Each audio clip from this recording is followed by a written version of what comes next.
Bueno, ahora sí. Decía que hoy vamos a trabajar en dos tramos, como todos los días, también sobre 2 o 3 unidades. La idea era que en esta primera mitad de la mañana, y creo que nos va a llevar una buena parte, creo que la gran mayoría de la mañana, poder discutir las cuestiones vinculadas al financiamiento de la salud. Dentro de esos aspectos relacionados con el financiamiento, eh, mirar específicamente las características de la tributación y los aspectos económicos que tienen las distintas formas en las que los estados utilizan para financiarse y qué implica eso desde la sociedad en su conjunto. Nos salimos un poco de la discusión sobre la salud, pero como es central la posibilidad de ampliar el espacio fiscal para poder dar respuesta a la salud, le prestamos una atención importante a este tema, que también vamos a retomar un poco en la revisión respecto de quién se ocupa de prestar servicios de salud y dentro de eso cuántos recursos tiene o de qué manera, cuando los gobiernos no cobran los impuestos, consiguen recursos para poder financiar y de qué forma consiguen los recursos para poder financiar esas prestaciones. Eh, para poder entrar en esa lógica, me gustaría poder clasificar previamente cómo se organiza el financiamiento de la salud, y para poder organizar esa definición respecto al financiamiento de la salud, tenemos que caracterizar de alguna manera las prestaciones, los servicios, alrededor de los 3 subsectores que suelen convivir en muchos países y que en Argentina tienen una, digamos, una complejidad o características adicionales. Por un lado tenemos el subsector de salud, por otro tenemos, perdón, de salud pública, al subsector.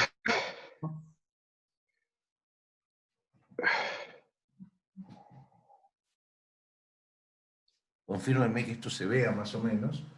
Subsector público.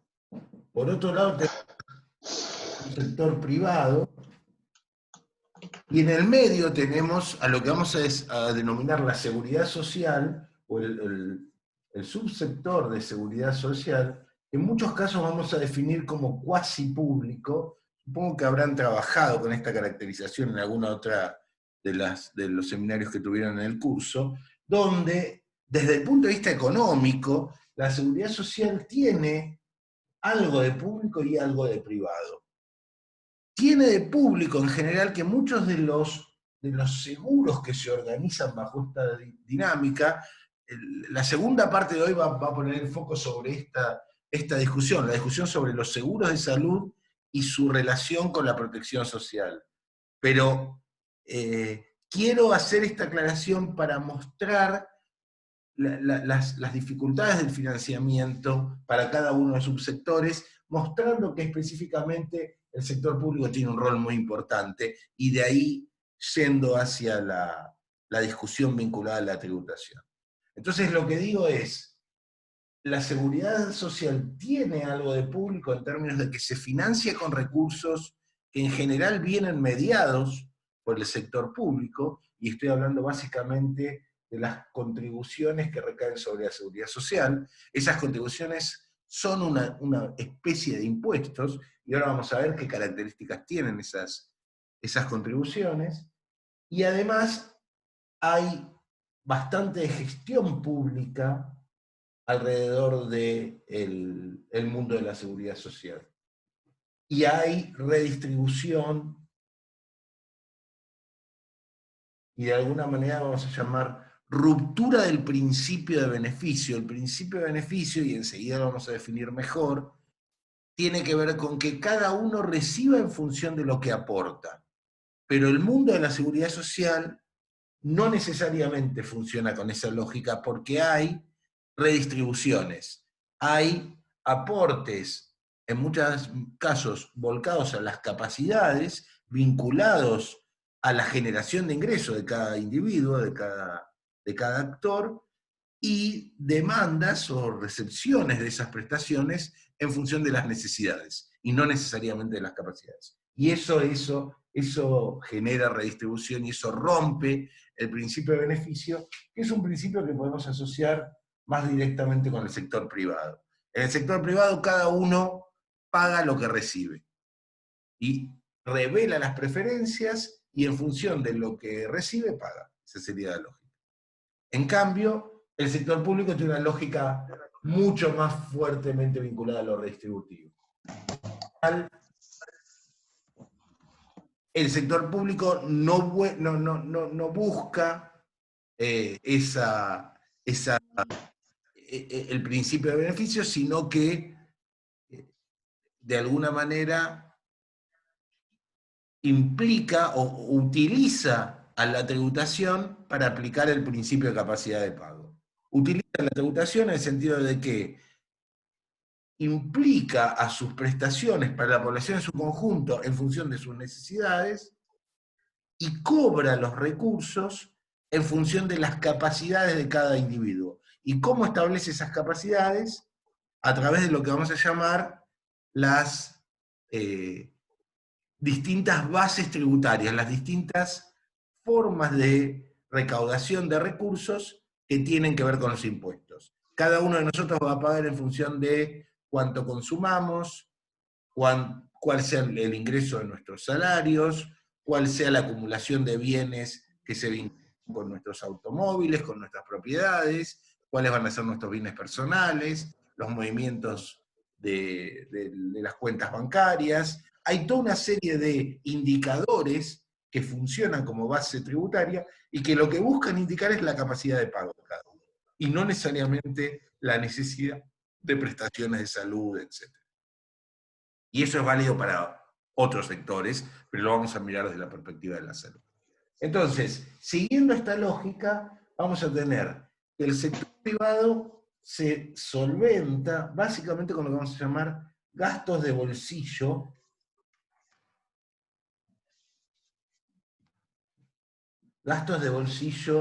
de los pacientes, que en este caso los llamamos clientes, ¿no es cierto? Digo, de los usuarios de los sistemas de salud. Y eso tiene, podemos decir, como tres grandes focos o tres grandes agrupaciones en las que podemos clasificar esos recursos. Esos gastos de bolsillo van a ser pagos de seguros privados o de complementos de seguros vinculados con la seguridad social. Eso es lo que en el mundo, digamos, en la caracterización se los suele llamar empresas de medicina prepaga, o derivaciones a través de una de estas empresas a los seguros que funcionan dentro de la seguridad social como obras sociales. Además del pago de seguros va a estar el pago de los que vamos a llamar los copagos, que son formas de resolver parte de los problemas que tiene la seguridad social sobre eso, en relación con las distintas características, digamos. Y en tercer lugar, tenemos los gastos de bolsillo puros, los gastos de bolsillo a secas, que son todos esos pagos que van a hacer las personas en relación con la prevención o la atención de la salud. Desde la compra de una aspirina hasta el pago a la consulta privada que no pasa por mediación de la obra social, algún pago de algún complemento vinculado a una prótesis en una cirugía, pagos relacionados con tratamientos odontológicos o con tratamientos vinculados a la salud mental que muchas veces no tienen cobertura de la seguridad social, el psicólogo, etcétera, digamos, entran dentro de esto que llamamos pagos de bolsillo. Los copagos son muy importantes en algunos planes que tienen ciertos descuentos, entre comillas, y que después complementan la cuota con esos copagos, y además hay copagos importantes en todo el mundo de los medicamentos. Los medicamentos en general tienen una cobertura de un porcentaje que es del 40, el 50, el 60%, excepto algunos casos particulares que llegan al 100%, como el caso de los adultos mayores o los niños menores de 1 año. Esos no tienen copago, pero después el resto de los medicamentos en general tienen copago y es parte, digamos, de esta clasificación. Entonces, como verán, el sector privado tiene un peso importante, y vamos a ver a la tarde que eso representa una proporción muy fuerte, casi la mitad del gasto en salud tiene que ver con los gastos de bolsillo del sector privado, con un peso fuerte en los pagos de los seguros, pero también los gastos de bolsillo puros y los copagos. El resto de los aportes que van a financiar a la salud son aportes que se vinculan con algún tipo de recaudación mediada por el sector público. Y esos son básicamente impuestos que entran dentro de lo que sería el financiamiento típico del sector público en general, y recursos vinculados con la seguridad social. Estas contribuciones, las vamos a llamar a la seguridad social, aunque no son contribuciones, son, en muchos casos se los llaman impuestos sobre la nómina salarial, impuestos que recaen sobre el trabajo, pero en rigor no son impuestos, y no son impuestos justamente por esta característica de que no es todo redistribuible. Hay una parte que sigue esa lógica de reforma al, digamos,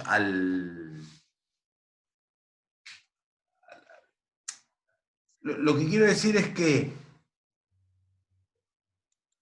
con una parte importante se redistribuye, pero lo principal de las contribuciones no es la redistribución, sino es que se aplique ese principio de beneficio, que se aplique esa situación de que el seguro da cobertura a aquel que paga. El que paga recibe. No recibe exactamente por lo que paga, y por eso tiene algo de público, pero en realidad funciona fuertemente, muy ligado al sector privado. La seguridad social tiene más de sector privado que de sector público, y mucho más en la Argentina.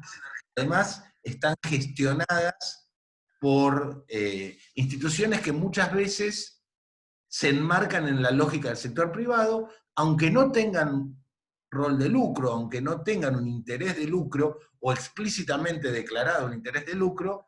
Las obras sociales nacionales que tienen gestión sindical siguen parámetros muy similares a los que sigue el sector privado. Compiten con el sector privado y tienen Disculpame, un movimiento similar a eso. disculpame, estás hablando de la seguridad social en esta parte, porque yo vi que está financiado por impuestos y recursos, no entendí bien, no me quedó claro. ¿Estás hablando de seguridad social ahora? Sí, sí, estaba pasando por los tres. Empecé Sí, por el pero sector ahora, privado. Esto sí, último, dije, sí. el mundo de la seguridad social tiene algo de Ah, en su financiamiento, pero a se ver. alinea con el sector privado, y mucho más en la Argentina. Eso lo vamos a ver a la tarde, me estoy anticipando un poco tarde, pues digo, en Argentina, además del financiamiento que recibe vinculado a estas contribuciones, que son un poco públicas pero un poco privadas, son un híbrido, ¿no? Muchos las llaman cuasi públicos. Desde el punto de vista de la gestión, la seguridad social se vincula muy fuertemente al sector privado. Y estoy básicamente hablando de las obras sociales nacionales que tienen gestión sindical, sindicatos que funcionan con una lógica vinculada a la lógica del sector privado, aunque no persigan un interés de lucro como las empresas, compiten con esas empresas y tienen características similares a las de funcionamiento de las empresas. Muchas Digamos, confunden. estás hablando de seguridad social relacionada con seguridad social del Estado como PAMI o, por No, ejemplo, IOMA. estoy excluyendo de ese debate al PAMI y a las obras sociales provinciales. Estoy pensando Pero específicamente en UP, las... por ejemplo. ¿Cómo? UP, por ejemplo. UP Unión y Personal. y típicamente Claro. OSDE, digamos, típicamente OSDE, ¿no? Digo, OSDE, de hecho OSDE es considerada por la gente en general como una empresa de medicina prepaga. cuando en su configuración jurídica es una obra social de base sindical, digámoslo así, ¿no es cierto? Con características, Sí, pero está pero dentro no de la... funciona. ¿Cómo? No funciona como un sistema típico de seguridad de lo sindical, digamos, como puede ser UP, como dice Tamara. La lógica Funciona, es otra, es privado, digamos. funciona Como una distinto, empresa. y en el medio hay un híbrido donde hay algunas que son de una lógica mucho más vinculada a una prestación redistributiva, con una lógica muy fuerte del PMO, con un financiamiento importante del Fondo Solidario de Redistribución. Después vamos a volver sobre esto, ¿no? Digo, después a la tarde vamos a trabajar específicamente sobre cómo se organiza este tercer sector complejo. Lo que estoy haciendo ahora, y es una traba de alguna manera que tiene el programa, es que voy a completar la discusión más macro que teníamos la semana anterior, incorporando una mirada sobre el financiamiento, y quiero que la piensen en lógica de dónde se vuelcan esos recursos. Esos recursos que financia el Estado van a financiar todo el sector público, van a financiar algo de la seguridad social a partir de esta redistribución, y a partir del aporte que muchas veces el Estado incorpora a las obras sociales, y básicamente ahí entra específicamente el PAMI, las obras sociales provinciales que tienen financiamiento totalmente público, o casi totalmente público, puede haber algún aporte, alguna donación, copagos, etc. Y que conforma, cuando uno suma al sector público más la seguridad social, una proporción importante del financiamiento de la salud. En la Argentina como ejemplo, pero en todo el mundo existe, o en la gran mayoría de los países, hay algunos que no incorporan este mix, como ya vimos, se mantienen dentro de la discusión del sector público exclusivamente, pero cuando entra este mix, hay todo un problema de interrelación y de fragmentación de dónde nos toca, digamos, recibir cobertura y qué características tiene eso, y qué relación tiene eso con nuestra capacidad de pago. Hay un par de comentarios. No existe una forma de subsidio al sector privado. Sí hay formas de subsidio al sector privado, y es importante. El principal subsidio al sector privado viene por el lado de un concepto que vamos a ver, que es el concepto de gasto tributario.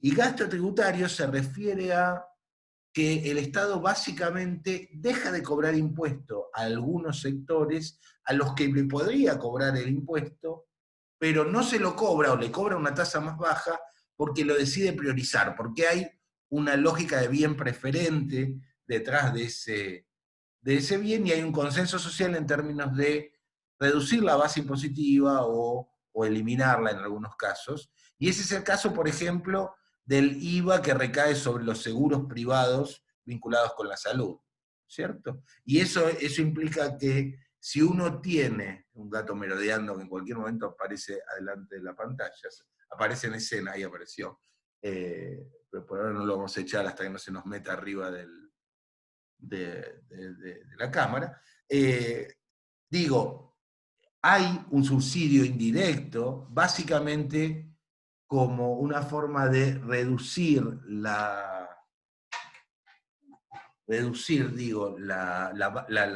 bases tributarias, reducir las imposiciones que se hacen sobre las bases tributarias, específicamente sobre las cuotas de los seguros de medicina prepaga. El IVA, el impuesto al valor agregado que se paga sobre los seguros privados, es del 50%. El IVA que se paga sobre los medicamentos es del 50%. Y eso de alguna manera indirectamente constituye un subsidio. No es abiertamente un subsidio, pero hay una relación, digamos, de menor financiamiento, y como gasto tributario, así es como se lo llama, se facilita, digamos, esa transacción, se favorece esos consumos, y en función de eso los pacientes consiguen tener mejores prestaciones, y los oferentes, en este caso el sector privado, pero también el cuasi público, porque la seguridad social se beneficia de parte de estos procesos, recibe menos, tiene que pagar menos impuestos, y por lo tanto tiene un alivio y es equivalente a que le pudieran dar un subsidio. Hay otras formas de financiamiento del sector público y del sector privado, es mediante la celebración de convenios que involucran transferencias monetarias. Pero eso tiene que ver con la forma de organización, eso lo vamos a ver el sábado que viene cuando discutamos la vinculación entre el sector público, la seguridad social y el sector privado. Hay muchos convenios que hacen un hospital, por ejemplo, contratando una cantidad de servicios a una clínica o una serie de clínicas, o contratando prestaciones, generando contratos de capitación, etcétera, ¿no es cierto? Por ejemplo, cuando el PAMI contrata a una clínica privada para que haga una prestación de capitación a un grupo de jubilados, está generando una transferencia de recursos del sector público al sector privado. No es exactamente un subsidio, porque le está contratando un servicio, pero hay, digamos, algún tipo de financiamiento asociado en torno a eso. Salud mental tiene cobertura por el PMO, pero en casi todos los esquemas de atención fuera de lo público se incluye el copago a partir de criterios clínicos. Exactamente. Sí, creo que a la carrera dije, los que no tienen cobertura o tienen cobertura parcial, y dentro de esa cobertura parcial puede haber, no sé, un reintegro, un copago, o la decisión de ir a otro profesional que no está bajo cobertura porque tiene cierta recomendación. Y eso no es exclusivo de la seguridad social, puede ser de cualquier... pero eso no es exclusivo de la salud mental, puede ser de cualquier prestación, ¿cierto? Y también están cosas como, tales como, no sé, algunos planes de seguridad social no incluyen ortodoncia en lo odontológico, o incluyen cobertura de ciertas prótesis para las cuestiones ortopédicas o cuestiones que tienen que ver con traumatología en general, digamos, y entonces se generan copados, digamos, las familias, el sector privado está todo el tiempo aplicando ingresos por encima de los pagos de seguros que tiene habituales en la compra de medicamentos, bonos de copagos, etcétera, etcétera. En el sector público, cuando alquilan un tomógrafo una empresa, claro, el alquiler de equipamiento, la contratación de servicios, la subcontratación de algunos seguros, son ejemplos de estos financiamientos que el sector público genera hacia el sector privado. Hecho esta aclaración general, y un poco desprolija porque me gustaría meterme más en detalle a aclarar cómo está compuesto con nuestros subsectores, pero sobre esto vamos a volver seguramente a la tarde, porque quiero que le dediquemos un tiempo a discutir cómo se financia el sector público, que como van a ver, nutre y genera, digamos, una cantidad importante de los recursos necesarios para dar respuesta a las prestaciones que requiere el sistema, y dentro de eso hay una, digamos, relación importante entre las posibilidades de generar un incremento de esos gastos y las posibilidades de generar una mejor organización del sistema tributario. Por lo tanto, en esa discusión sobre el sistema tributario me parece que es importante encontrar argumentos para ampliar los espacios fiscales que después van a permitir contar con mejores sistemas de salud. Uno tiene que mejorar los aspectos relacionados a las prestaciones, los servicios dentro del sistema, pero también tiene que conseguir más recursos para poder sostener, digamos, y para poder financiar mejor a esos sistemas.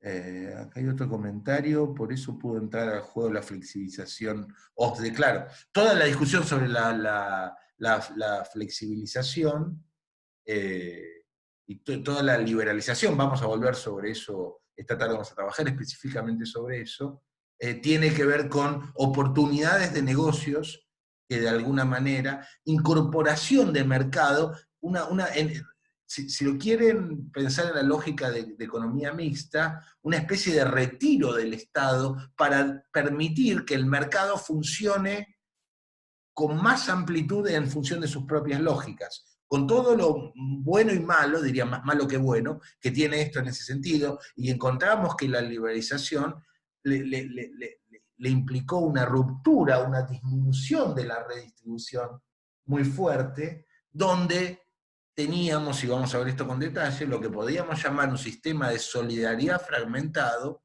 y hoy tenemos un sistema mucho más libertario en términos de cómo se distribuyen los recursos dentro del subsistema de la seguridad social, que ha permitido que grandes obras sociales funcionen con una lógica muy parecida a lo que tienen las empresas de medicina prepaga y tengan una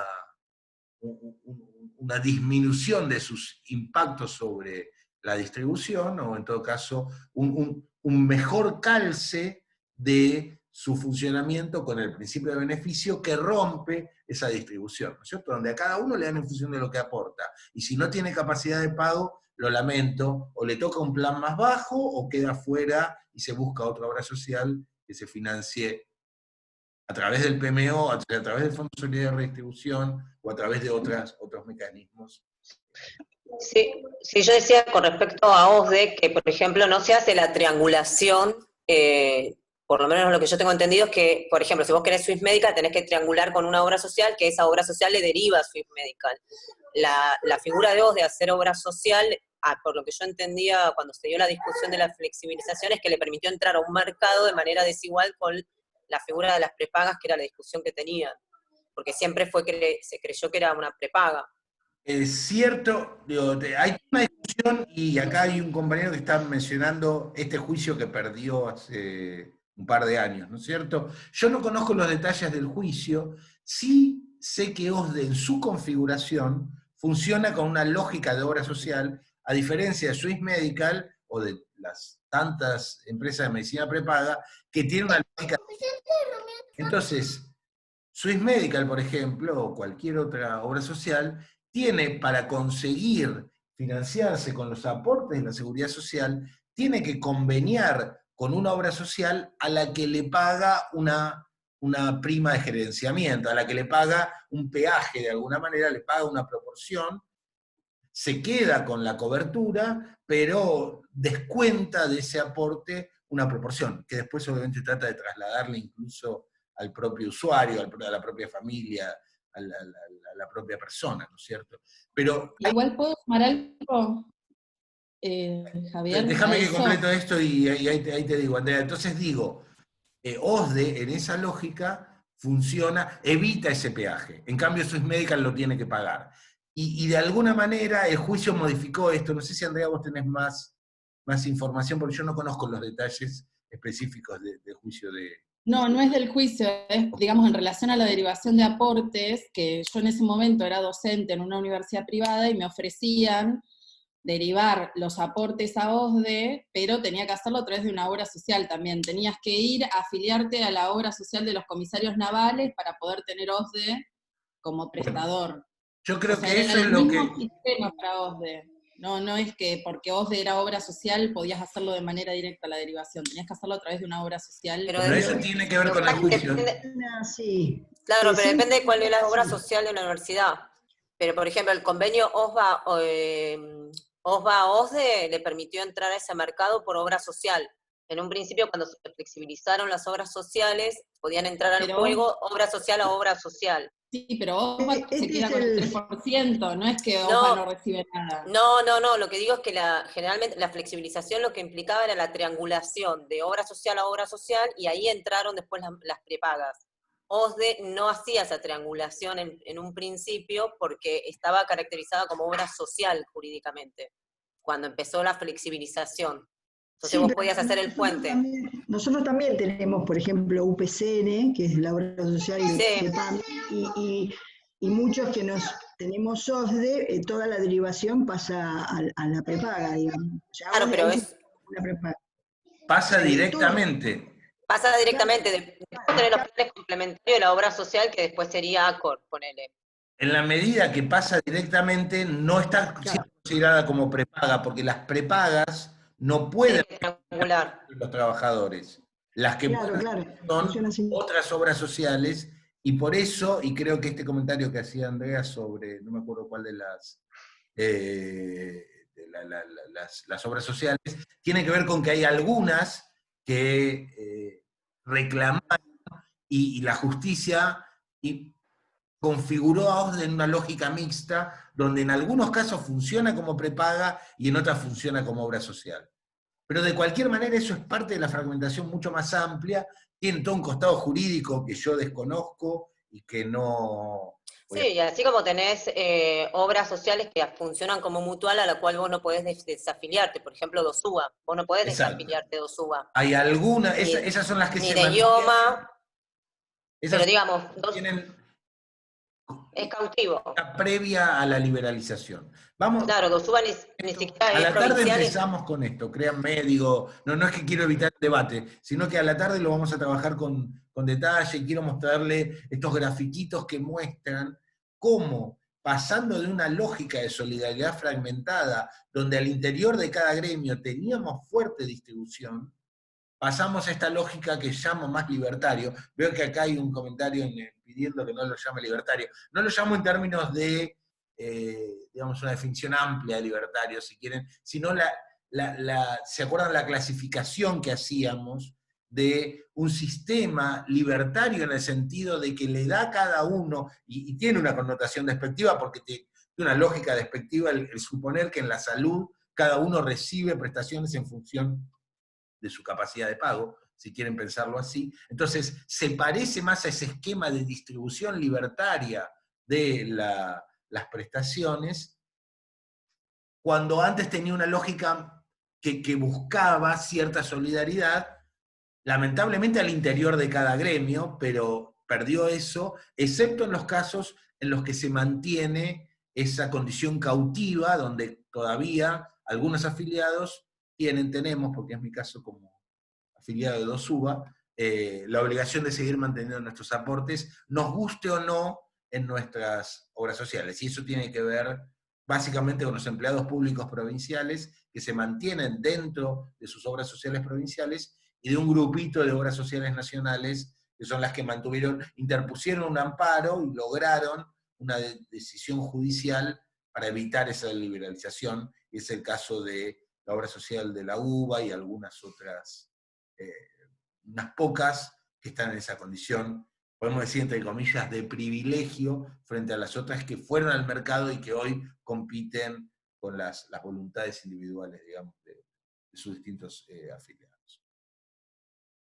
Déjenme salir un ratito de este debate y juro que vamos a volver, digamos, a la tarde vamos a prestar atención especialmente a este tema.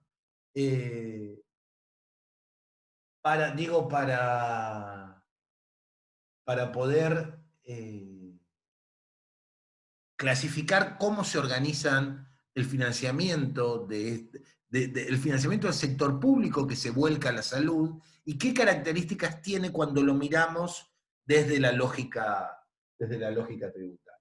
Entonces, para eso lo primero que quiero decir es caracterizar de qué se trata un impuesto, a qué llamamos impuestos y en qué se diferencian los impuestos de estas contribuciones sobre la seguridad social. O sea, conceptualmente, ¿dónde está la diferencia entre uno y otro grupo de disponibilidad financiera, ¿no es cierto?, de recursos financieros disponibles para la salud.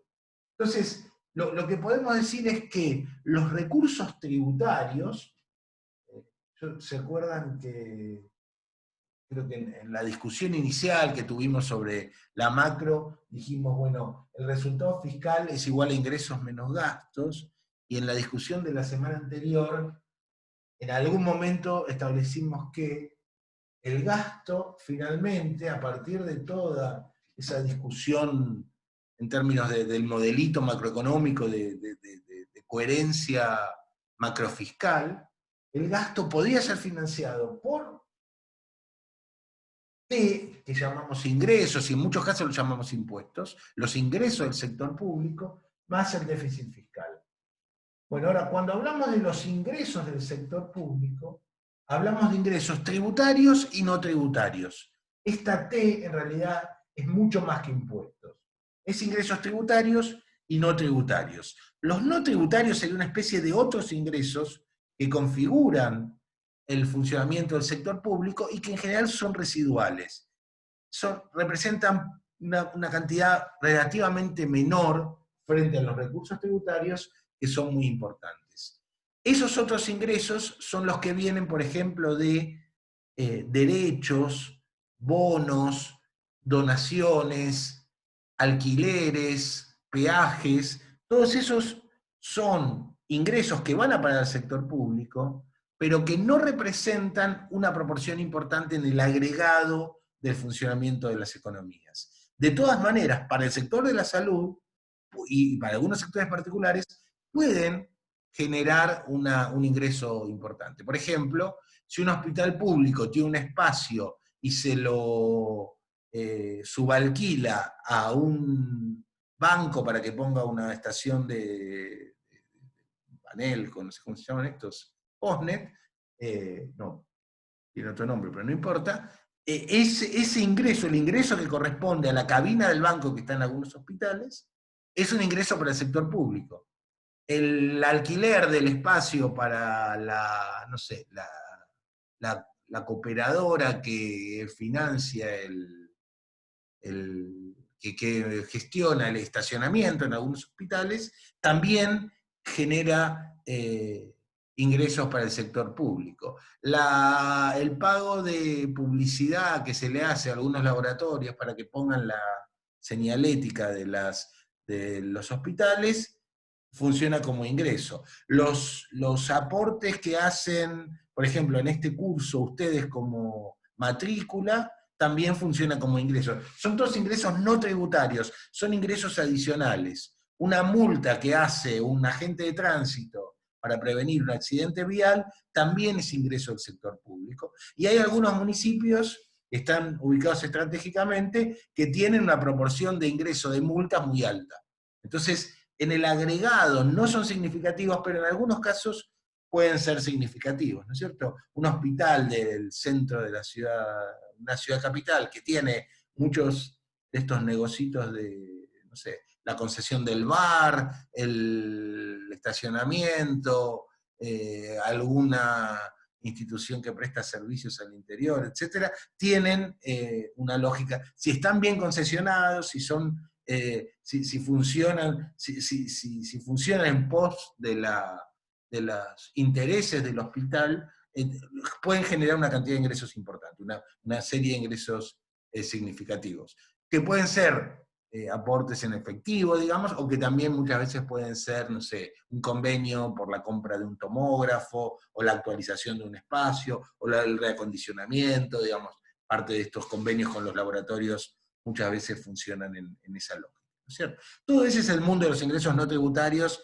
a los que no les voy a prestar atención, porque tienen características muy diferentes y hacen a cuestiones que podríamos mirar en detalle y que son muy importantes, pero que no entran dentro del recorte que hacemos. Dentro del recorte que hacemos sí me interesa que miremos los recursos que mueven el amperímetro, donde se discute, digamos, donde se mueve la discusión, que son los ingresos tributarios. Y dentro de esos ingresos tributarios podemos clasificarlos en tres grandes grupos. Impuestos, contribuciones que se destinan a la seguridad social y tasas. Las tasas históricamente no eran consideradas tributarias, pero desde hace unos 15 años se incorporaron en la habitualidad porque muchas de ellas se combinan con impuestos y entonces hoy se consideran tributarios también a las tasas. ¿Qué es lo que caracteriza a cada uno de estos grupos? Básicamente vamos a decir que un impuesto se define como tal cuando cumple con tres requisitos. Por un lado es coercitivo, los impuestos son coercitivos. Por otro lado, son definidos en efectivo. Y en tercer lugar, y este es el más importante, este es el punto que caracteriza a los impuestos de las contribuciones y las tasas, porque las contribuciones y las tasas también son coercitivas y definidas en efectivo. Digo, el tercero es que no existe contraprestación directa entre el pago del impuesto y la contraprestación del servicio. No existe una contraprestación directa. Disculpa, no entendí ese último concepto. Digo que no hay contraprestación directa entre el pago del impuesto y el derecho a recibir el servicio. Yo tengo derecho a recibir prestación de salud. En la Argentina está establecido el derecho a la salud para todos los habitantes del país, y eso puedo reclamarlo en función de que soy ciudadano y que soy habitante, ni siquiera ciudadano. No necesito ser ciudadano para reclamar el derecho. Yo como habito el país, voy al centro de atención primaria, voy al hospital y reclamo la prestación de un servicio y no me pueden negar esa prestación. Pero eso no lo hago por ser un contribuyente pagador de IVA, ganancias y bienes personales, sino que eso lo hago porque soy ciudadano. No hay una contraprestación directa entre los impuestos que pago y los bienes que recibo. Y yo además estoy obligado a pagar ganancias, bienes personales, etcétera, porque hay un contrato social, un contrato fiscal que implica que yo, para vivir en sociedad, acepto pagar esos impuestos coercitivamente. O sea, yo no puedo, y ahí voy a definir eso, yo no puedo elegir si quiero o no pagar ganancias, no, porque considero que mis ganancias no son grandes, y por lo tanto no, o porque considero que el salario no es ganancia, y por lo tanto no lo pago. Ahora vamos a las discusiones específicas sobre esos temas que son de debate bastante candente en nuestro país.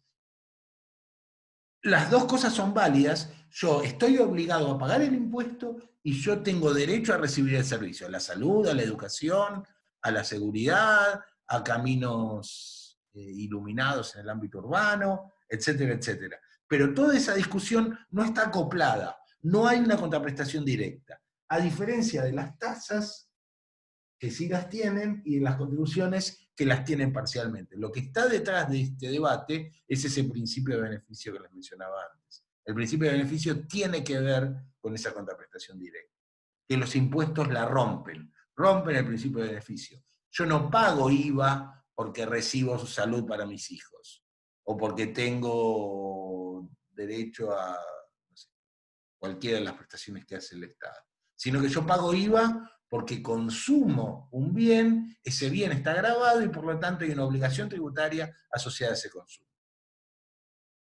Y hacia eso voy. Digo, la diferencia, si quieren para profundizar cada uno de estos casos, de manera puntual, la coercitividad tiene que ver con que un impuesto está definido como un acto económico asocia una base imponible.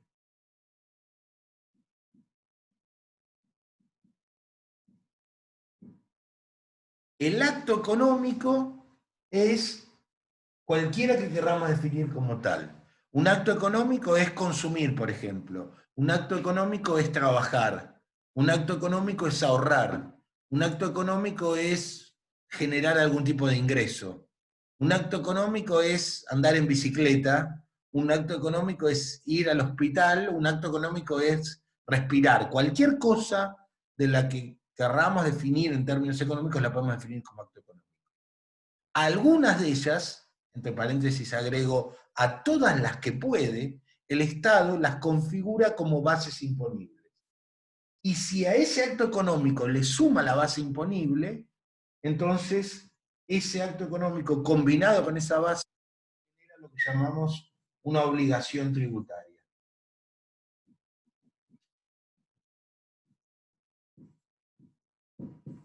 Entonces el impuesto surge cuando al acto económico le combinamos esa base imponible. ¿Quién combina esa base imponible? Esa es una gran discusión, y recuerden que hablamos, creo que hicimos esta referencia la semana anterior cuando hablamos de presupuesto, le pedimos a los legisladores principalmente que hagan dos grandes funciones, que establezcan cómo se distribuye el presupuesto y cuáles son las prioridades que aceptamos como sociedad para que el Estado intervenga, y esa es la histórica preocupación sobre cómo se asignan los recursos públicos. Por eso es que tiene un rol tan importante los procesos legislativos en el presupuesto. Y además les pedimos que definan cuáles son las bases imponibles. El que va a definir si respirar implica un impuesto o no es el legislativo en la representación de la población, ¿no es cierto? En la representación directa, en esa lógica, busca identificar hasta qué punto, o sea, cualquiera de las reformas vinculadas a las cuestiones tributarias pasan por esa discusión porque son las que implican que yo vaya a tener que pagar o no un impuesto por respirar, no un impuesto por consumir, no un impuesto por ahorrar, no un impuesto por comprarme una motocicleta, o una bicicleta, o un automóvil, o un monopatín, etc. Toda esta discusión sobre la tributación de los scooters que teníamos antes cuando teníamos vía pública y la gente transitaba por las calles, está en el marco de esto, y había todo un debate respecto de ampliar la tributación para, entre otras cosas, ordenar, evitar accidentes, etcétera, con este nuevo bien dando vuelta por las grandes ciudades. En la Ciudad de Buenos Aires fue importante, empezaba a ser importante el debate de cómo regular esta cosa de los scooters dando vuelta. No se llaman scooters, ¿no? Los monopatines a motor, ¿cómo se llaman eso? Creo que se llaman scooters, pero no me acuerdo ahora. Pasó hace un tiempo muy, muy lejano, que fue el de la vía pública abierta. Monopatín. Sí, no, pero tiene un nombre decoroso. Estos que estaban tirados en las veredas, en casi todas las ciudades del mundo, casi todas las ciudades grandes del mundo. Y que se paga un alquiler para usarlo. Exacto, un alquiler con la tarjeta de crédito vinculada a tu celular y tal. Creo que se llaman scooter, pero no importa, digamos. Ahora me parece que scooter es poquito. Una pregunta. Cuando en un impuesto, digamos, cuando a un acto económico se le vincula una base imponible que tiene una finalidad determinada, como por ejemplo cuando había una recaudación en los cigarrillos que tenía que ver con una, digamos, actividad que el Estado tenía que cubrir, ¿eso también se llama impuesto en general? Exacto, son impuestos de asignación específica, se llaman. Y eso también vamos a verlo con detalle. Hay algunos impuestos que tienen estas características específicas. Por ejemplo, hay muchos países que destinan el pago del impuesto a los cigarrillos a los institutos que investigan contra las enfermedades vinculadas al cáncer, etc. Pero eso, de cualquier manera, cumple con estas condiciones. Es coercitivo porque está asociado a un consumo del cual yo puedo elegir o no el consumo, pero no puedo elegir o no si pago el impuesto. Si yo decido generar este acto, o sea, consumirlo, entonces el impuesto estoy obligado a pagar. Están definidos en efectivo en una especie, y eso también nos separa del mundo medieval, viene un poco en esa lógica. Y finalmente, no hay contraprestación directa porque yo pago el impuesto, no importa dónde va, desde el punto de vista. Después va a un instituto que va a tratar de resolverme una potencial enfermedad que me podrá traer, pero no hay una contraprestación. No necesariamente voy a tener esa enfermedad, no necesariamente eso me va a resolver. Uno puede decir, bueno, hay alguna alineación de alguna manera, déjenme que apago esto. Torturando, pero no hay una contraprestación directa. La contraprestación directa tiene que ver, la prestación directa tiene que ver específicamente con que el hecho de pagar simultáneamente me da acceso a una prestación. Y si yo no pago, quedo afuera. Y en este caso no aplicaría, porque supongamos que ese fumador recibe un beneficio del tratamiento que se está. Ese tratamiento va a ir no solamente a ese fumador, sino va a ir a otro que no fumó, que reciba la misma enfermedad y que no va a tener esa contraprestación asociada, ¿cierto? La contraprestación directa, en cambio, se da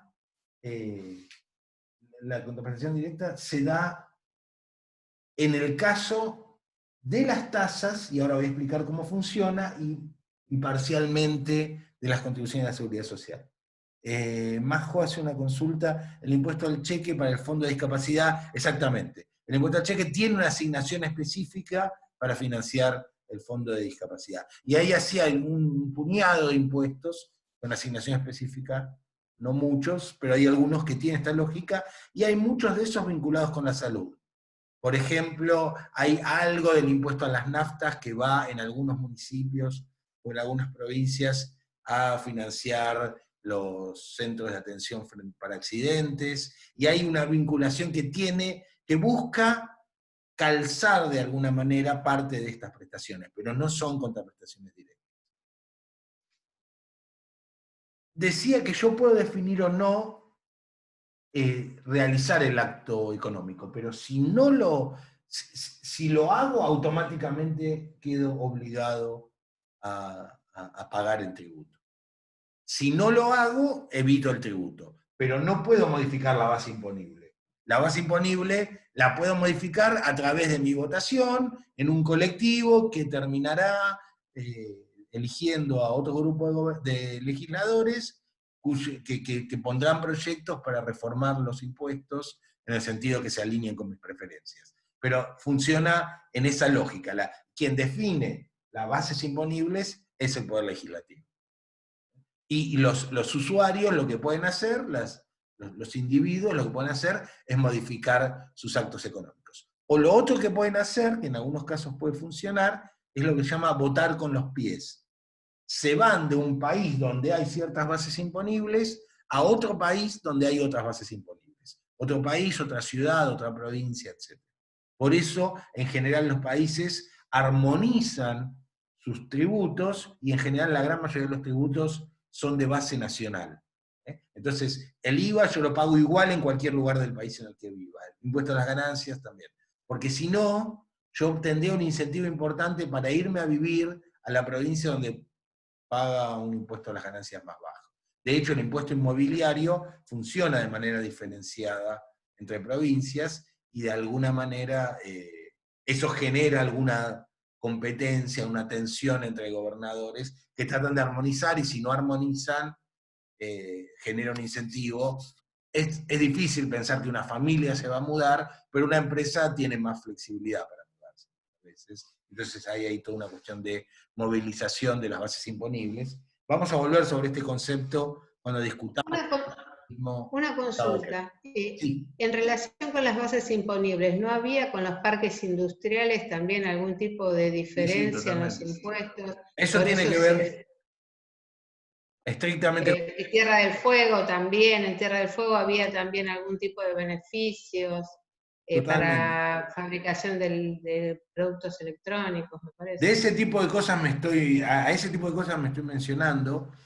San Luis, La Rioja, Tierra del Fuego, Catamarca, hay algunas provincias que en algunos ciclos de nuestra política económica recibieron regímenes de promoción industrial. Básicamente una forma de regulación de la nación de buscar reorganizar y relocalizar industrias, generar mecanismos de incrementos poblacionales, incentivar estas votaciones con los pies. Y eso tenía que ver justamente con eso, el rol del Estado tratando de intervenir en esa planificación urbana, bien o mal, digamos, en algunos casos funcionó mejor que en otros. En la Patagonia funcionó con bastante, digamos, buenos resultados en términos de incrementar la actividad económica y generar procesos migratorios.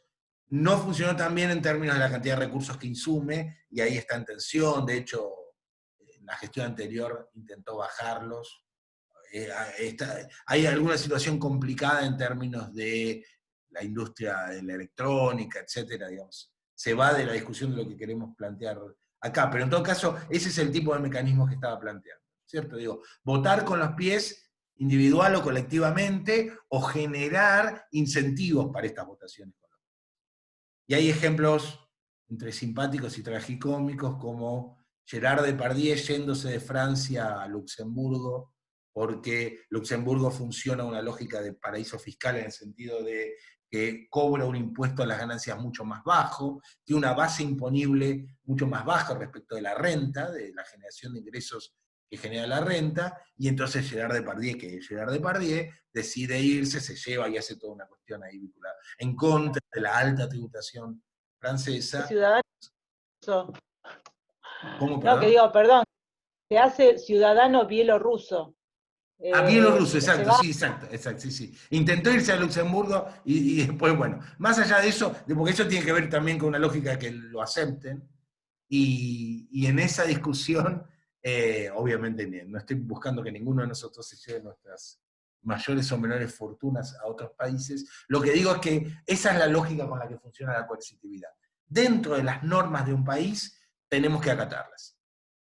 Y lo que podemos hacer a su vez es evadirlas. Y hay también toda una discusión respecto de eso, pero ahí entramos en un plano de ilegalidad donde tensionamos el contrato social y el Estado también tiene mecanismos para generar eso que tienen que ver con las penalizaciones. Penalizaciones civiles en términos de multas, recargos, etcétera, o penalizaciones del Código Penal con un régimen penal tributario donde dentro de ciertos límites podemos llegar a ir presos frente a la evasión fiscal. En la Argentina funciona bastante mal y prácticamente no tenemos presos por evasión fiscal, o lo tenemos ahí al señor Cristóbal López con otras causas cruzadas o otro tipo de objetivos o intereses, pero lo que quiero decir es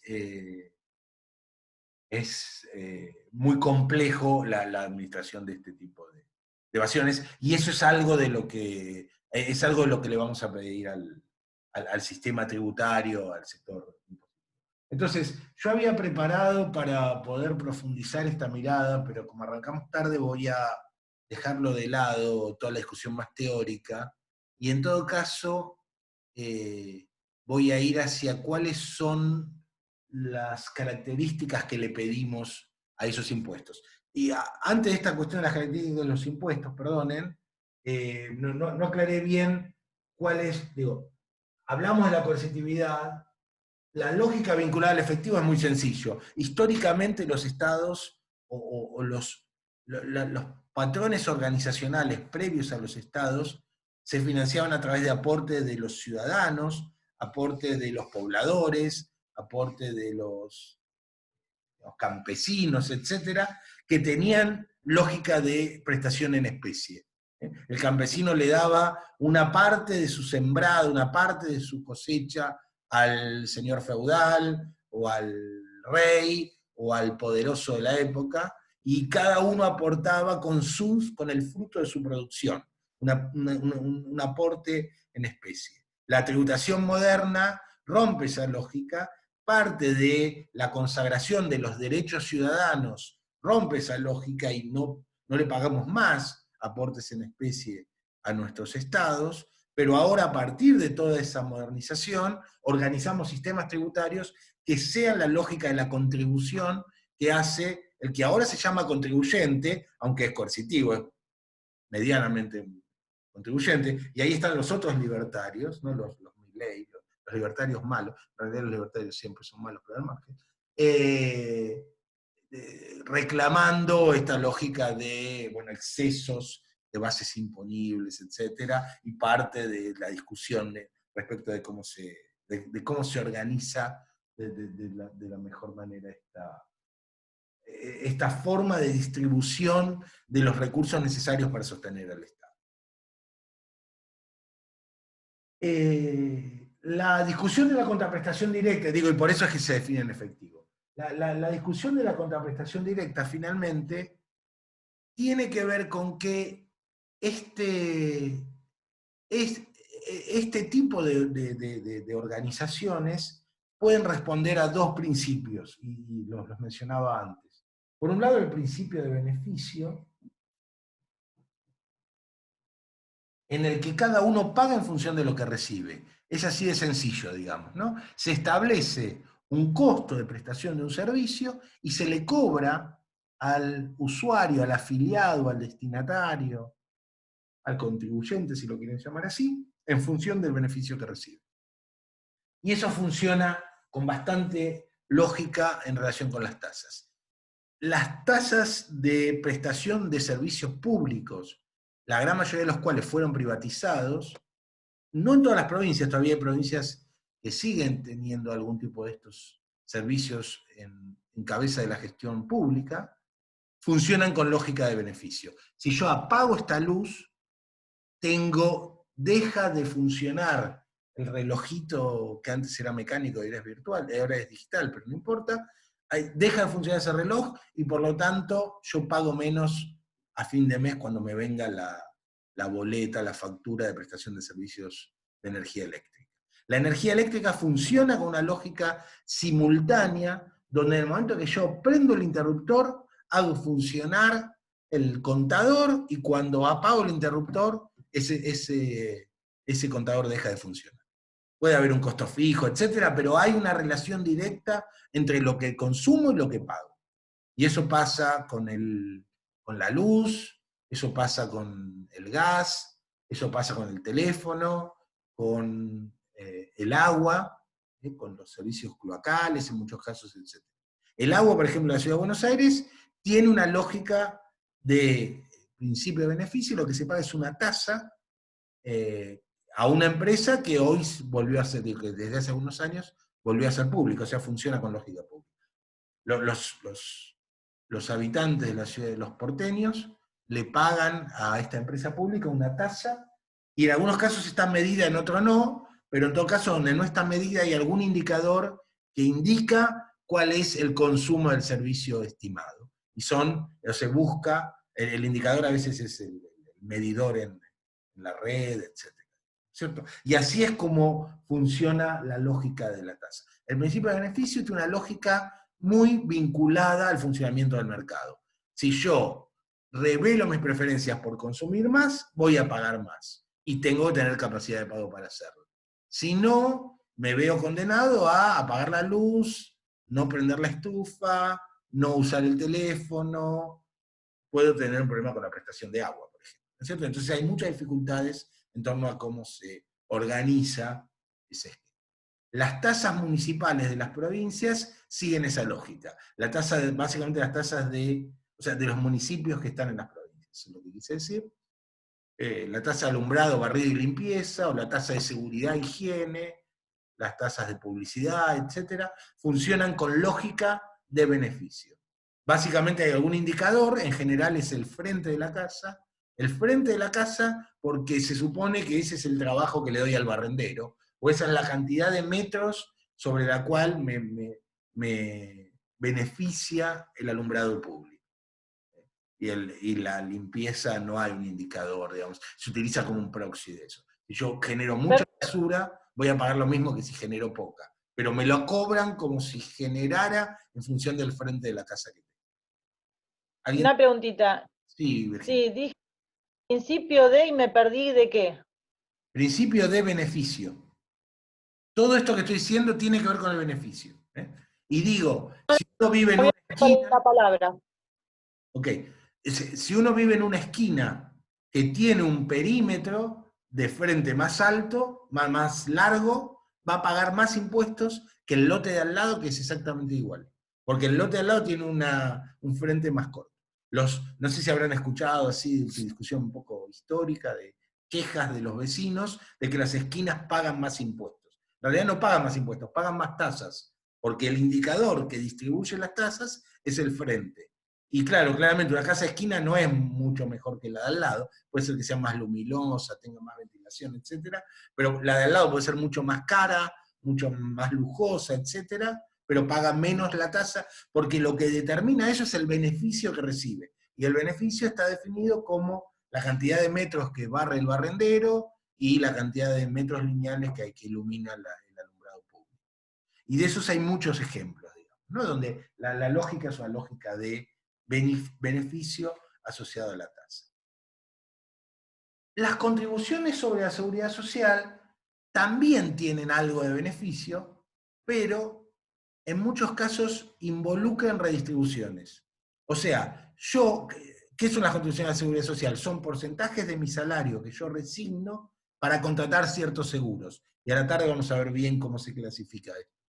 Y esos porcentajes son, por ejemplo, una proporción del salario que va a parar al pago de jubilaciones, una proporción del salario que va a parar al pago de seguro de salud, a las obras sociales, otra proporción que va a pagar el pago de servicio de salud de nuestros adultos mayores, el PAMI, como consecuencia de un contrato intergeneracional donde yo hoy le pago el seguro de salud a mis abuelos, aunque no los tenga, a la generación de mis abuelos, de mis padres y abuelos, en la medida en que, o porque considero que, porque tengo confianza a través de un contrato social intergeneracional, que el Estado va a obligar a la generación de mis hijos y nietos a hacer lo mismo cuando yo sea adulto mayor. Y por eso es que resignamos una proporción de ese salario. Hay una proporción de salario que la resignamos para pagar un seguro de desempleo, hay una proporción que la resignamos para pagar asignaciones familiares, y hay una proporción que paga nuestro empleador también para pagar seguro de riesgo del trabajo. Todos esos seguros sociales se financian con contribuciones que se destinan a la seguridad social, que se destinan a pagar esos seguros, por eso es que se los llama así. Esas contribuciones tienen algo de beneficio asociado, pero no hay una contraprestación directa. Yo accedo a la jubilación si acumulo 30 años de aporte y llego a mi edad jubilatoria. Ahora, hasta que yo no llegue, no recibo nada. Si yo me muero a los 64 años, no voy a recibir todo ese aporte que genero. Y si no tengo familiares a cargo, esos recursos no quedan para nadie. No los heredan mis hijos, digamos, ¿cierto? Puede heredar la pensión de mi pareja, de mi cónyuge, pero no los hijos. Entonces, hay una contraprestación, pero dentro de ciertos límites. Y además, si yo cobro mucho como trabajador, mi jubilación no va a ser tan alta. Y si cobro muy poco, mi jubilación va a ser más alta que la que correspondería en función a mi salario. Por lo tanto, hay redistribuciones de múltiples focos. Decimos que hay distintos tipos de redistribución vinculada a la seguridad social. En el caso de los seguros de salud también hay redistribuciones importantes, porque hay una proporción del aporte que a mí me la retiene la Superintendencia de Seguros de Salud, y que no se la va a dar necesariamente a la obra social que yo decida, sino que se la va a dar a la que la necesite, y ahí se rompe el principio de beneficio, en función de la cobertura del PMO. Si yo tengo acceso a un sistema, a un seguro de salud de amplia capacidad de pago, entonces voy a tener, voy a derivar de ahí solamente el 80 o el 85% de mis aportes. Entre un 15 y un 20% lo va a reservar la Superintendencia de Seguros de Salud y la va a redistribuir rompiendo ese principio de beneficio. Y rompe ese principio de beneficio porque aplica el otro principio, que es un principio que se llama principio de capacidad de pago. ¿Qué quiere decir? Si yo tengo una cantidad de aporte suficiente para conseguir un buen programa de salud en una obra social, con el 80% de mi aporte, le derivan ese 80% y el 20% lo reservan para dárselo a otro que tiene menos capacidad. Ya no hay una simultaneidad entre lo que yo recibo y lo que yo pago, sino que yo pago en función de las capacidades que tengo y recibo en función de las necesidades que tengo. Si tengo más hijos, demandaré más servicio de salud neonatal. Si tengo más hijos, demandaré más servicio de educación. Si tengo una salud más endeble, demandaré más servicio de salud. Si me enfermo menos, demandaré menos servicios. Cada uno demanda en función de sus necesidades y aporta en función de sus capacidades. Si tengo muchos ingresos, pagaré más impuestos a las ganancias. Si tengo bienes personales, pagaré más impuestos a bienes personales. Si consumo más, pagaré más IVA. Si ahorro, pagaré intereses, IVA sobre los intereses.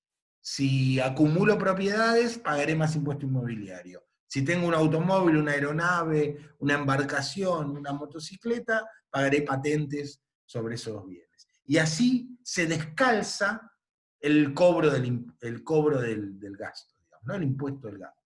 En la lógica de las tasas, gasto e ingreso están unidos, y por lo tanto no hay redistribución. Si yo financiara todos los servicios como financio la luz o el agua o el gas, entonces no tendría posibilidad de la redistribución, porque cada uno paga en función de lo que recibe. El beneficio no permite redistribuir, en cambio la capacidad de pago sí tiene una redistribución asociada. Y lo que buscamos con los impuestos es que exista esa posibilidad de redistribución, porque recuerden que buscamos la eficiencia y la equidad en toda la política fiscal, en toda la política económica y dentro de eso, en toda la política fiscal. Por lo tanto, también desde los impuestos queremos favorecer la equidad. El Lautaro dice, ¿qué sería el Fondo Solidario? ¿O sería el Fondo Solidario? No entiendo la pregunta.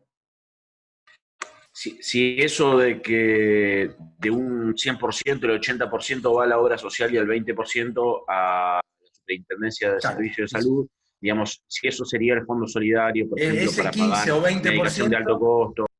Exacto, ese 15 o 20% es lo que constituye el Fondo Solidario, que se va a invertir a través de la Superintendencia, a través de una serie de programas, que son estos que estabas mencionando, ¿no? Su Mamá, Suma 70, todos los que existen y ya no existen, y de toda una lógica bastante dinámica. Después vemos, les traje ahí algunos datos para mostrarles cómo se utilizan parte de esos recursos, que son una discusión muy importante y que cada tanto vuelve.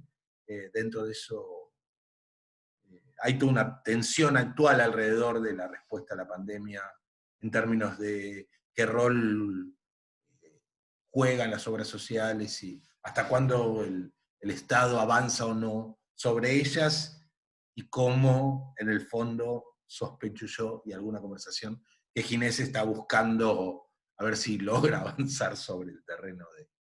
Digo, si logramos minimizar las fragmentaciones, si logramos la excusa de la pandemia para tratar de avanzar en la resolución de las fragmentaciones. Es una discusión muy compleja, interesante para discutir. A la tarde volvemos sobre esto con más detalle. Pero déjenme, esto debería ser hasta las 11 y empezamos como media hora tarde, por mi problema de conexión, pero déjenme, si me dan 15 minutos, si me paso unos 10 minutitos, para poder completar la parte de esta discusión que quería hacer, que es mostrarles, ahora sí, cuáles son esas características deseables. ¿Qué les pedimos a los impuestos? Para que ustedes después puedan ver, en todo caso, yo les pasé una presentación con algunos datos, y la pueden revisar, o si tenemos tiempo, la semana que viene volvemos a discutir algunos casos particulares de la tributación argentina y de América Latina. Le vamos a pedir a los impuestos que cumplan con 5 características, y esas 5 características tienen que ver con distintos efectos que se relacionan con los impuestos. Los recursos tributarios o los impuestos en general, perdón, los impuestos o los recursos tributarios en general, lo que quise decir, generan una serie de efectos económicos. Hay un primer efecto que es el que vamos a llamar la percusión. Y ahora voy a explicar a qué me refiero. Uno segundo, que tiene que ver con la traslación, y uno tercero que llamamos incidencia, o incidencia distributiva. Con percusión, a lo que vamos a estar refiriéndonos es a cómo repercute el hecho de que el Estado cobre un impuesto en el desincentivo a la actividad económica.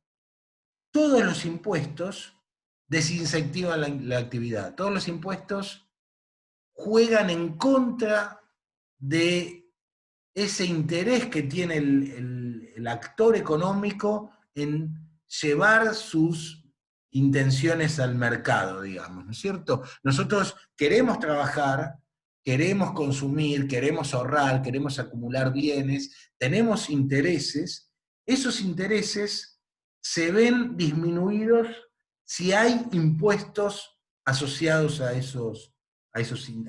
las actividades que se vinculan con esos intereses. Por lo tanto, el Estado repercute negativamente en el fomento de la actividad económica. Porque si yo me compro una casa, todos los años voy a tener que pagar un impuesto que antes no tenía. Si yo trabajo, de los 100 que me corresponden, termino recibiendo 70 o 60, porque los otros 30 y tantos me los saca el Estado como impuestos laborales, como contribuciones en la seguridad social. Si yo me compro una motocicleta, tengo que pagar todos los meses un impuesto a la patente. Si yo ahorro, me dan menos de lo que me podrían dar porque se quedan con una parte que es el impuesto. Todo eso genera un desincentivo que se mide, y que hay toda una discusión muy compleja alrededor de modelos, y eso se puede profundizar en materias específicas de tributación, en términos de percusiones que no son homogéneas. No todos los impuestos repercuten del mismo, ¿no? Hay algunos... Por ejemplo, yo lo que quería comentar es el tema de impuesto a las ganancias en los profesionales de salud, que por ejemplo, en este momento que hace falta más mano de obra, se sacó el impuesto a las ganancias porque a la gente no le convenía hacer una guardia más, porque eso era inmediatamente eliminado por, digamos, ganancias. Entonces, se incentiva entonces el trabajo sacando ahora el impuesto a las ganancias. Ese es un buen ejemplo de cómo el Estado, dos cuestiones hay asociadas a ese ejemplo. Por un lado, se muestra la repercusión que tiene el impuesto sobre la actividad en el sentido negativo, y eso pasa siempre. Por eso todos los impuestos de alguna manera son malos en el sentido de cómo reducen nuestra disponibilidad para generar esos actos económicos. Nosotros queremos trabajar menos que si lo haríamos sin que nos cobren impuestos, queremos consumir menos que si lo pudiéramos hacer más barato porque no hay un impuesto incorporado, queremos acumular menos bienes, querríamos acumular menos bienes, querríamos acumular más bienes si no hubiera impuestos, etcétera, etcétera. Y además hay un segundo componente detrás de tu comentario, Sandra, que es el de la flexibilidad, y ahora vamos a ir también sobre eso. Buscamos que los impuestos sean flexibles para que se puedan adaptar a las dificultades y a las, digamos, inclemencias que tengan los procesos productivos. Entonces, se desata una pandemia, es necesario un mayor esfuerzo del personal de salud específicamente, y por lo tanto flexibilizamos un impuesto, dejamos de cobrarlo, porque ahora hay otra cuestión, digo, nos interesa obviamente que los que tengan más capacidad de pago, porque generan más ingresos, porque son médicos y en función de eso tienen mayor ingreso, paguen un impuesto mayor, pero en este momento no, porque lo necesitamos para esta otra cuestión, y liberamos parte de esa prestación.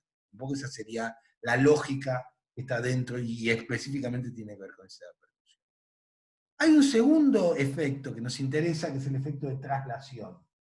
Y esa traslación tiene que ver con que ese impuesto que se genera como una combinación del acto económico y de la base imponible recae sobre distintos actores. Y hay toda una discusión teórica también que define dos actores puntualmente. Un actor lo llama punto de jure. Jure viene del latín, hay mucho del latín en esto porque viene del derecho tributario, y a otro actor lo define como punto de facto. El punto de jure es el que se define como jurisdicción, viene de la misma raíz, ¿no es cierto?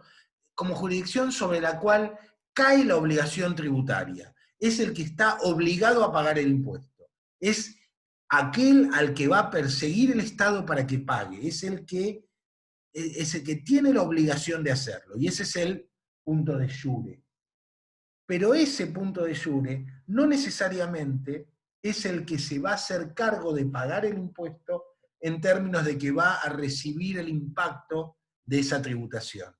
Porque puede ser que esa carga tributaria que genera el impuesto la traslade a otro que, aunque no la paga, porque el que va a ir al banco a pagarla es él, es el jure, en los hechos es el que va a terminar soportando la carga del peso de la tributación. Y por eso a ese otro se lo llama de facto. En los hechos termina pagando ese esquema. Yo varias veces dije como ejemplo que si yo decido pagar, si decido consumir más, decido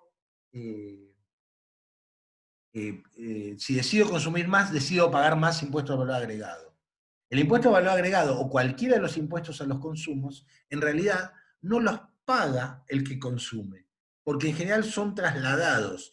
El que paga el impuesto al valor agregado es el que vende el bien que va a ser consumido. Pero le traslada la carga tributaria al consumidor, que en ese bien que está consumiendo se termina, digamos, termina pagando. Entonces, ese bien, no sé, esta lapicera que yo tengo, este fibrón que yo estoy consumiendo, o el café que me tomé a la mañana, etcétera, los pagué con un recargo, que es el recargo de la carga tributaria, y esa carga tributaria es la que estoy ejerciendo como punto de facto, aunque yo no fui nunca al banco a pagar IVA, y ustedes, excepto que sean proveedores de servicios, tampoco pagan IVA. Lo que hacen es pagar el IVA a través de los consumos que pagan. Pero se les traslada el costo, se nos traslada como consumidores el costo que otro paga como punto de jure. Entonces lo que busca el Estado es administrar esas traslaciones. El efecto se llama traslación. Es la traslación de la carga del jure al facto. Si ese punto de jure y el punto de facto son el mismo, que pueden ser el mismo, de hecho, el médico que paga impuestos a las ganancias es a su vez jure y facto, porque no le puede trasladar a nadie esa carga, se la soporta a él y la paga a él. Lo bueno que tienen los impuestos sobre las rentas, el impuesto a las ganancias, es que uno puede controlar bien las traslaciones. En cambio, en el caso de los impuestos sobre los consumos, no se controlan esas traslaciones y las termina pagando el eslabón más débil, que es el consumidor, que ve incrementado el precio y tiene una capacidad adquisitiva más baja, porque ahora el precio incorpora al impuesto. Además de la traslación, el tercer efecto que nos interesa es el de incidencia. El otro día veíamos, en alguna discusión sobre la distribución de la cobertura de salud, el caso de la curva de Lorenz y el coeficiente de Gini. La curva de Lorenz la definíamos como la distribución del ingreso acumulado alrededor de la población, y teníamos una curva de perfecta igualdad, un ingreso de perfecta igualdad, como referencia. Y decíamos, cuanto más curvada esté la curva de Lorenz, más desigual es la distribución. En cambio, cuanto más tensa, esa distribución se va a hacer cada vez más equitativa. Lo que buscamos con los impuestos es que nos ayuden a tensar la curva de Lorenz, a que cada vez más la distribución se haga. Si la distribución era muy inequitativa, que el hecho de que el Estado pase cobrando impuestos mejore esa redistribución, haga que la distribución final, después del cobro de impuestos, sea más equitativa que la que teníamos previamente. Y en esa discusión hay impuestos que vamos a llamar más progresivos, porque favorecen esa distribución, o más regresivos, donde al revés recaen más sobre los que menos tienen, y por lo tanto el resultante es una curva de Lorenz más esquinada y un coeficiente de Gini más alto. Recuerden que el coeficiente de Gini tendía a 0 cuando estamos en perfecta igualdad, y se acercaba a 1 cuando estábamos en perfecta desigualdad. Entonces, en esa relación entre uno y otro es donde entra esta lógica, digamos, esta relación sobre eso. Y ahora sí, entonces, habiendo presentado los 3 efectos, les digo cuáles son las 5 características deseables completamos la discusión respecto de cómo se organiza un sistema tributario, qué tiene en cuenta un sistema tributario para poder financiar, en este caso, la salud. Las características deseables que tiene un sistema tributario, que le pedimos, características deseables, que le pedimos a un sistema tributario, son, por un lado, después voy a una reflexión que quiero hacer, que quería entrar ahora, pero las presento para ganar tiempo. Por un lado, les vamos a pedir que sean suficientes, o sea, le vamos a pedir un criterio de suficiencia. Recuerden esto que decíamos más arriba, que el gasto, que las posibilidades de financiar políticas públicas tiene que ver con los impuestos y tiene que ver con el déficit fiscal.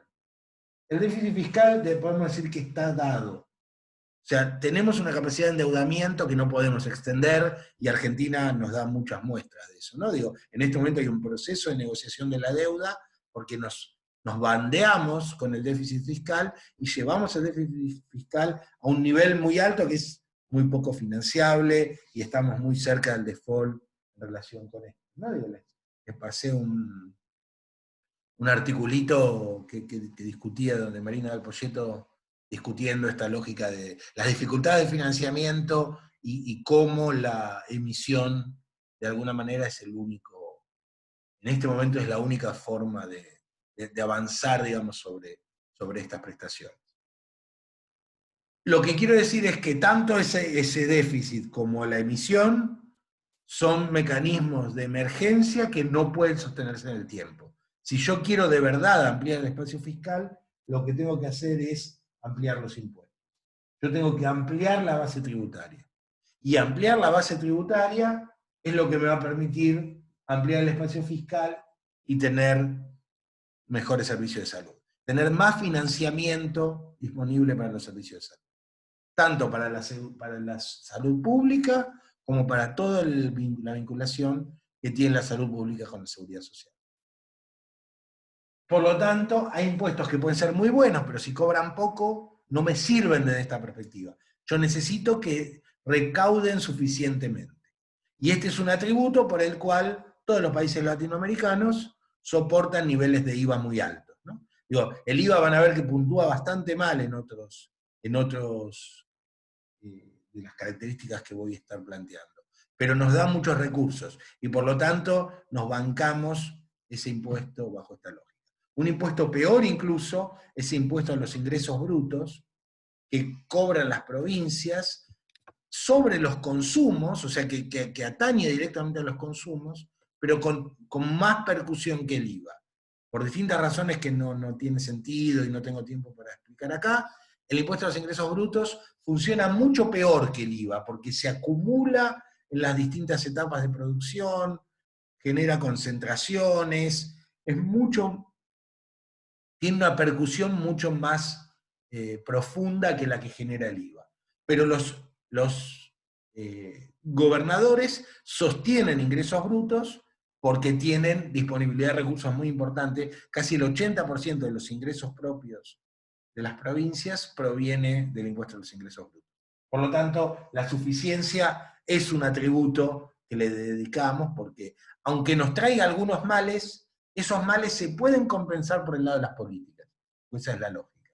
Yo genero cierto daño con los impuestos, pero a través de las políticas, más que compenso eso, necesito al Estado, y por lo tanto acepto como la cuestión tributaria.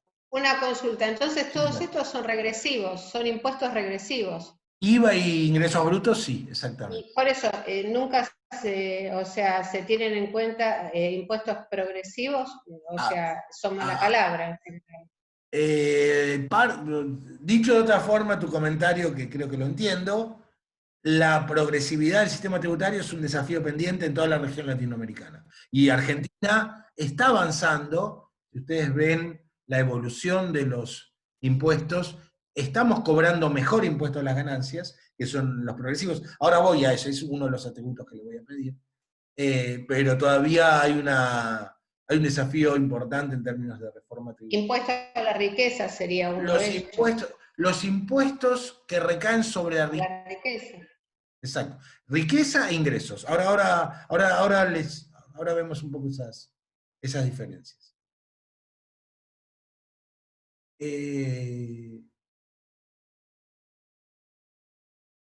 En segundo lugar, dejo un cachito de lado esta cuestión de vincular la equidad que está detrás de la progresividad, porque voy a ir. Pero en segundo lugar, antes de ir a eso, además de la suficiencia, hace un ratito hablaba de la flexibilidad. Le pedimos también a los impuestos que sean flexibles. Por lo tanto, no solamente que recauden mucho, sino que adecúen su recaudación a las necesidades vinculadas con el ciclo económico. Yo no me acuerdo si habíamos trabajado algo de esto en nuestra clase del sábado pasado, pero cuando uno mira el ingreso, la evolución del ingreso a lo largo del tiempo, encontramos que en el mejor de los casos, las economías funcionan con esta lógica, donde hay ciclos que, digo, en el mejor de los casos tienen una tendencia creciente, pero a lo largo de esa tendencia van generando procesos de auge y procesos de recesión, procesos de ampliación de la actividad económica y fases recesivas. Crece la economía y decrece, y hay ciclos económicos, así funciona el capitalismo, hay un incentivo a avanzar, entonces vamos a la actividad económica, eso genera problemas, se desacelera, nos reconocemos esos problemas y nos retraemos. Y así, entonces cuando estamos en la fase recesiva, llegamos a un piso y se dinamiza la economía nuevamente, y así buscamos, y así se van generando estos procesos de actividad. Lo que buscamos que haga el Estado es atenuar los ciclos, generar mecanismos de compensación que sostengan la economía en la fase recesiva, o sea, achiquen la caída y amortigüen el crecimiento para evitar esos problemas que tienen que ver con los excesos de demanda, problemas que tienen que ver con el agotamiento de los recursos, problemas que tienen que ver con la administración de la energía y otras cuestiones que hacen que se resienta la economía cuando crece a una velocidad muy, muy amplia, cuando hay un proceso de crecimiento muy fuerte. Entonces, lo que le pedimos a la política económica en general y a la política tributaria en particular, que atenúe esos ciclos. Y parte de atenuar esos ciclos es flexibilizando los impuestos. ¿Qué quiere decir esto?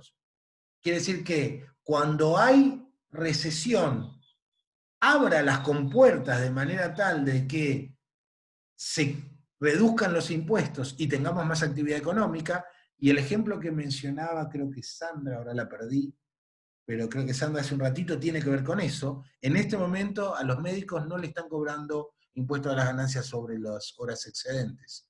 ¿Por qué? Porque no es justo, etcétera. No, porque es tan justo como siempre. Pero en este momento necesitamos que haya un incentivo adicional a mantenerse más horas en el ámbito laboral. No pagan sobre el excedente, pero sí pagan sobre el pluriempleo, pagamos los médicos. Bueno, exacto. Bueno, pero lo que quiero decir es eso, hay una flexibilidad sobre esa partecita adicional que permite, que favorece, que incentiva que haya más disponibilidad de los médicos. No es el único incentivo, los médicos, muchos de ellos lo harían también sin ese esquema, etcétera, pero la intervención económica va en ese sentido. Hay impuestos que tienen mecanismos de flexibilidad automática que son los que funcionan mejor. Y el impuesto a las ganancias es uno de ellos. Los impuestos que se llaman sobre las rentas de las personas, en Argentina los llamamos impuesto a las ganancias, está mal llamado impuesto a las ganancias, porque es cierto el reclamo del movimiento sindical de que el salario no es ganancia, el salario no es ganancia, el salario es una renta por la prestación laboral, pero lo que también es cierto es que si el salario está dentro de ciertos rangos, es importante que los trabajadores que cobran más salarios paguen más impuestos sobre esa renta que tienen, porque tienen más capacidad de pago y con eso podemos redistribuir.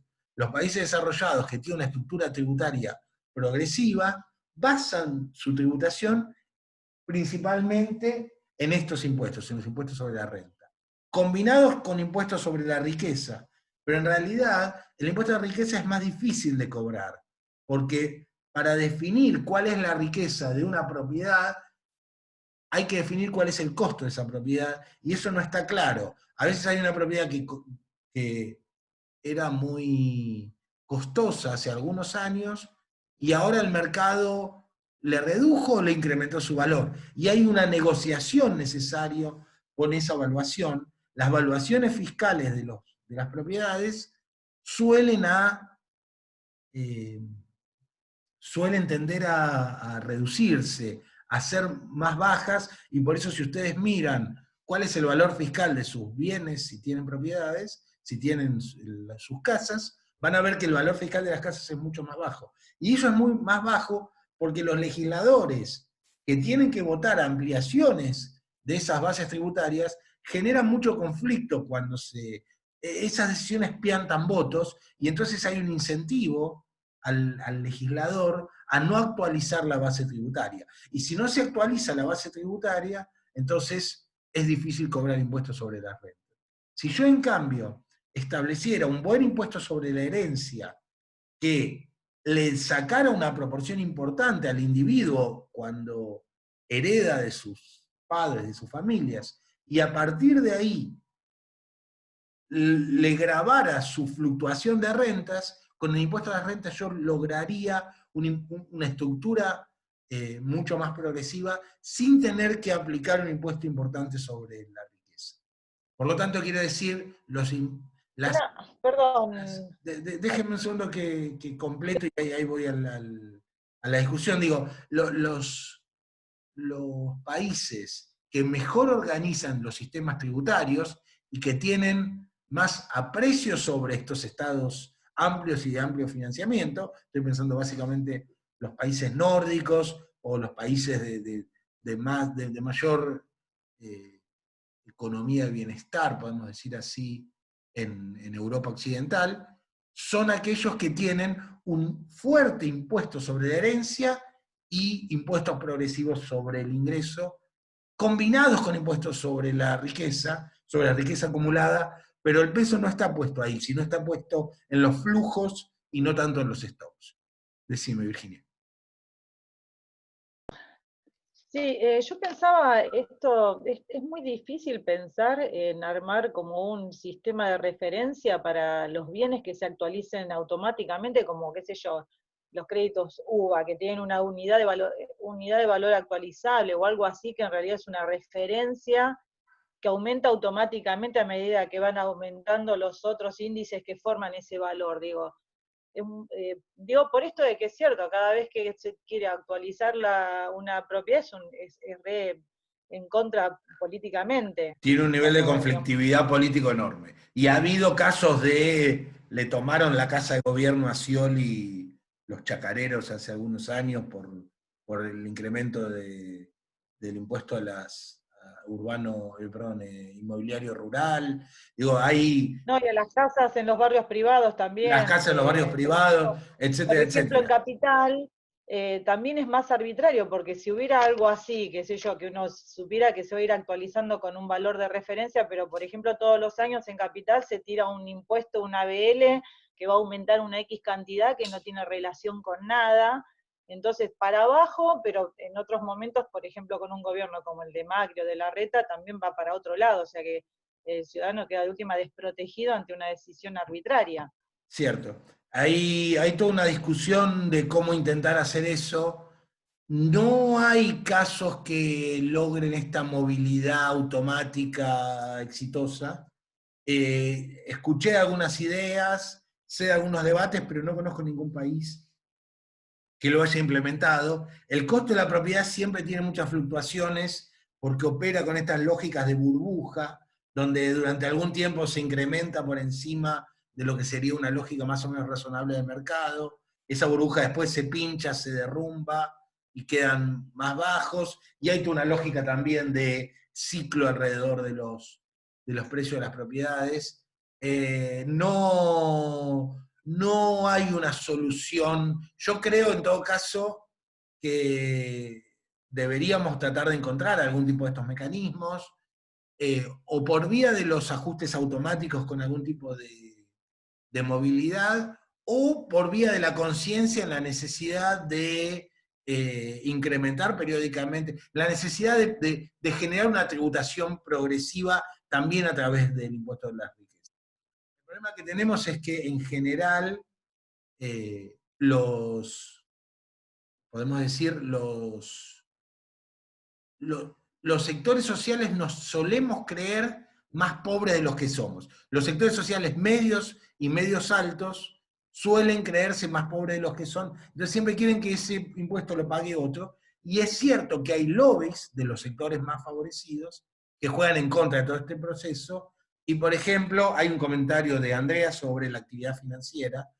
La actividad financiera en general está desgravada, en nuestro país fuertemente desgravada, y eso hace que también genere una serie de críticas en torno a ¿por qué voy a pagar yo como propietario cuando la empresa que tiene una actividad financiera no está pagando sobre ese esquema? Entonces creo que hay que reorganizar buscando esta progresividad, y es un gran debate, no está claro, digamos, por dónde se consiguen estas respuestas o estas soluciones, pero en todo caso es parte de lo que tenemos por delante y de lo que permitiría ampliar ese espacio fiscal que hoy está entrampado. Hoy estamos en una situación donde aumentamos mucho los impuestos, aumentamos mucho los gastos, nos desfasamos en ese aumento porque los gastos aumentaron más que los impuestos, y quedó un déficit que no podemos sostener, no podemos seguir aumentando los impuestos, y es muy difícil bajar los gastos, y no es deseable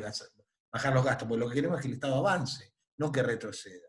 Entonces lo que tenemos que buscar es alguna reestructuración tributaria que busque una mejor distribución de estos impuestos, y parte de eso podría estar en mejorar la tributación sobre la riqueza, incorporar tributación sobre las rentas financieras de las empresas, mejorar la progresividad de los impuestos a las ganancias, etcétera, etcétera. Y eso son muy conflictivos, son situaciones que requieren, digamos, una puja política, un acuerdo social, etcétera. Nuestro país lo viene pateando de mandato en mandato. Dentro de las reformas que hizo, las fuertes reformas que hizo el primer kirchnerismo, la cuestión tributaria no se abordó con la fuerza con la que se abordaron otras reformas, por lo tanto es una situación que se mantuvo pendiente. El macrismo llevó la reforma tributaria en un sentido inverso al deseable en varias de estas cuestiones, básicamente porque achicó al Estado, y por otro lado fue en contra de esa progresividad, de la progresividad que se buscaba, o sea, aliviando la situación de los más favorecidos, de alguna manera. Y la gestión actual, que puso en su plataforma de campaña, digamos, a la reforma tributaria como una cuestión importante a resolver, desde que empezó a gobernar, está tratando de resolver la deuda y la pandemia, con lo cual obviamente es una situación que se sigue pateando, se sigue dilatando en el tiempo. Esperemos que podamos avanzar, porque son temas pendientes que siguen esa.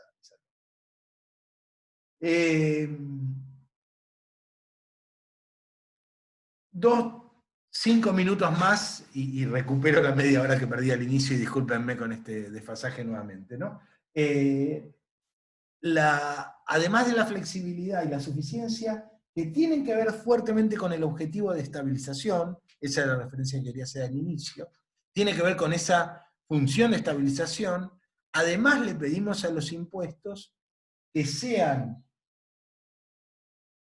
que tengan la menor percusión posible, que sean eficientes. El tercer criterio es un criterio de eficiencia.